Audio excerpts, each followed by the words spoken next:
Welcome to my channel tasty cook at home. Hello friends, आज मैं आपके साथ शेयर करने जा रही हूँ super soft, super tasty, fresh strawberry से बनने वाली स्ट्रॉबेरी केक। बहुत ही जबरदस्त रेसिपी मैं आप लोगों के लिए लेकर आई हूँ। और वैसे भी स्ट्रॉबेरी अभी सीजन में है तो क्यों ना इससे केक बनाया जाए। और वैसे भी ये एगलेस केक है, फिर भी ये इतना ज्यादा सॉफ्ट और मॉइस्ट बनेगा, आपके आंखों में यकीन ही नहीं होगी मैंने इसे बिना एग की बनाई है। बिल्कुल वैसे ही बनेगी जैसा आप मार्केट से महंगी केक लेकर आते हैं ना, बल्कि उससे भी अच्छी बनेगी।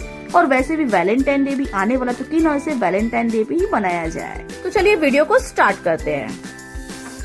तो सबसे पहले इस केक के लिए मैं यहाँ पे ले ली है एक पैन। आप यहाँ पे पैन की जगह कढ़ाई का भी इस्तेमाल कर सकते हो। पहले आपको इसे अच्छे से गर्म कर लेनी है। तब इस पैन में मैं डाल दूंगी 1 टेबल स्पून इतना बटर।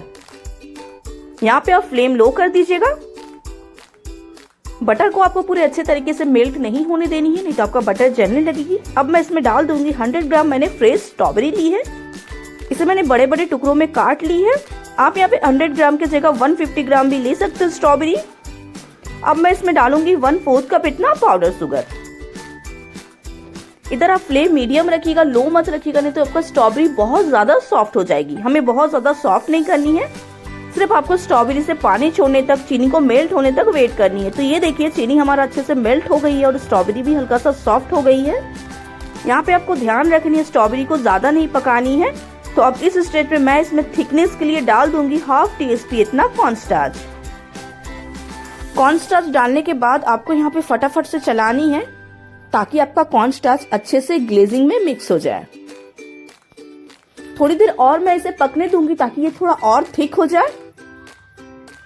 तो फाइनली हमारी ये फ्रेश स्ट्रॉबेरी की ग्लेज बनकर तैयार है। अब मैं इसे एक बोल में निकाल कर ठंडा कर लेती हूँ। तो चलिए अब मैं बनाऊंगी फ्रेश स्ट्रॉबेरी से केक, जिसके लिए हमने यहाँ पे एक बोल ले ली है। अब इस बोल के ऊपर मैं एक छन्नी रख दूंगी। इस छन्नी से मैं सारे ड्राई इंग्रेडिएंट को छानूंगी। तो सबसे पहले मैं इस छन्नी में डालूंगी 1.5 कप मैदा, 1 कप प्लस 1/2 कप, तो टोटल मैंने 1.5 कप मैदा ली है। अगर आप वेट से देखोगे तो ये 220 ग्राम मैदा है। और साथ ही मैं 1/3 कप इतना डालूंगी पाउडर शुगर। और अगर आप इसे भी वेट से देखोगे तो ये 50 ग्राम शुगर है। मैं आपको कप और वेट दोनों वाइज ही बता रही हूँ, आपको जैसा सही लगे आप इसकी मेजरमेंट कर सकते हो। तो अब मैं डाल रही हूँ 1.5 टीस्पून इतना बेकिंग पाउडर, 1.5 टीस्पून इतना मैं इसमें डालूंगी बेकिंग पाउडर, 1 टीस्पून और ये 1/2 टीस्पून। और इसमें बेकिंग सोडा जाएगी 1/4 टीस्पून करके 2 बार में। आप 1/2 टीस्पून एक बार में भी डाल सकते हो। और 1/4 टीस्पून इतना मैं इसमें सॉल्ट डालूंगी। और साथ ही मैं इसमें फ्लेवर के लिए डालूंगी 2 टीस्पून इतना वैनिला पाउडर। अगर आपके पास वैनिला एसेंस है तो वो और भी ज्यादा बेस्ट है। अब उसे डालना जब आप इसे मिक्स करना तब। मैं यहाँ पे ड्राई इंग्रेडिएंट छान रही हूँ तो इसलिए मैं यहाँ पे ही वैनिला पाउडर डाल दे रही हूँ। और हाँ, अगर आप वैनिला एसेंस का इस्तेमाल कर रहे हो तो 1 टीस्पून इतना डालना। अब आपको इन सभी चीजों को छान लेनी है।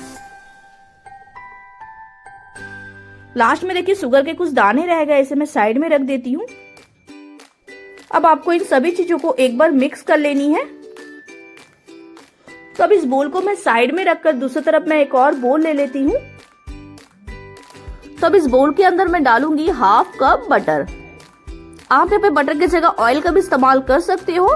अगर आप यहाँ पे ऑयल का इस्तेमाल कर रहे हो तब नो फ्लेवर वाली ऑयल का इस्तेमाल करना।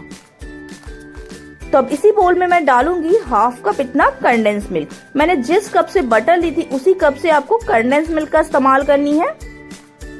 अगर आप बटर को वेट से देखोगे तो बटर का वेट है 110 ग्राम और कंडेंस मिल्क का अगर आप वेट देखते हो तो 180 ग्राम कंडेंस मिल्क का वेट है, यानी कि 180 ग्राम। अगर आप कप वाइज लेते हो तो दोनों सेम है। ओके, तो चलिए अब मैं इसे फेंटूंगी लगभग 4 से 5 मिनट तक। आप इधर घड़ी लगाकर फेंटना या फिर जब तक आपका कंडेंस मिल्क बटर फ्लफी ना हो जाए। तो अभी देखिए 2 मिनट इसे हो गई है फेंटते हुए, ये इतना फ्लफी हुआ है और ये डबल होगा तो और मुझे फेंटनी है लगभग 2 से 3 मिनट तक। तो ये देखिए लगभग 4 मिनट हो गए इसे फेंटते हुए, ये काफी फ्लफी लग रहा है। इतनी हमें इसे फेंटनी है। अब मैं इसे साइड में रख के ड्राई इंग्रेडिएंट वाले बोल को ले लेती हूँ। तो अब इस ड्राई इंग्रेडिएंट वाले बोल के अंदर मैं डालूंगी घर के रखे फ्रेश दही 1/3 कप इतना। अगर आप इसे वेट से देखोगे तो ये 80 ग्राम दही है। और हाँ, आप इसकी जगह रेडीमेड दही का भी इस्तेमाल कर सकते हो, पर इस चीज का आपको ध्यान देनी है कि फ्रेश दही का ही इस्तेमाल करनी है।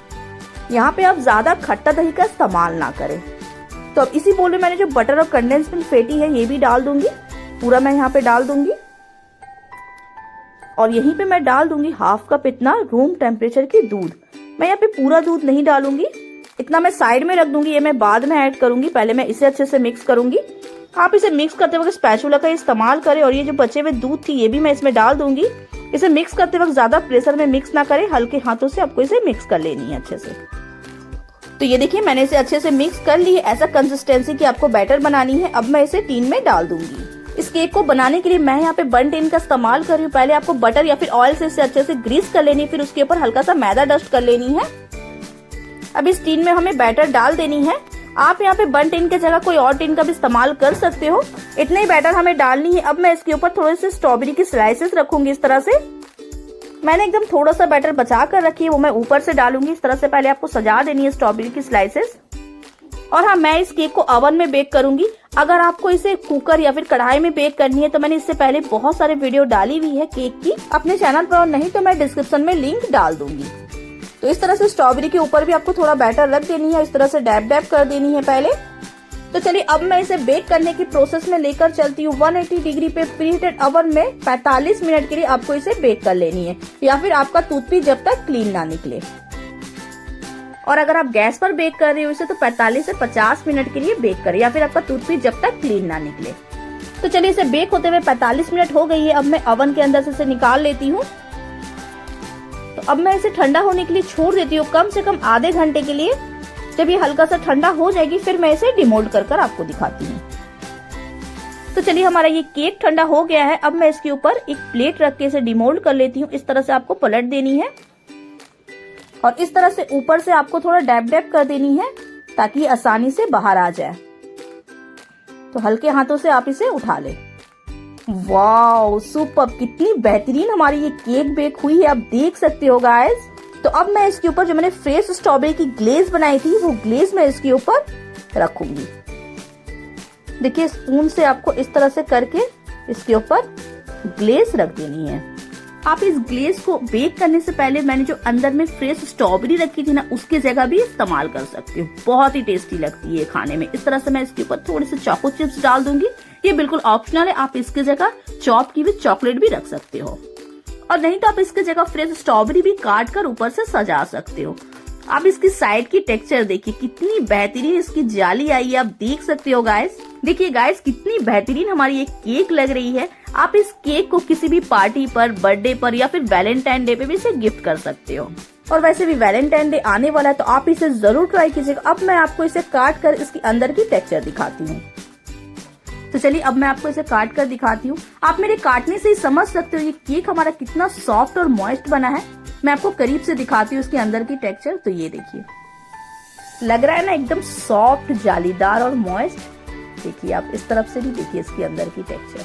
आप मेरा यकीन मानो गाइस, ये बहुत ही ज्यादा सॉफ्ट और टेस्टी बनी थी। आप देख सकते हो मेरे दाबने से ये कितना ज्यादा सॉफ्ट लग रही है।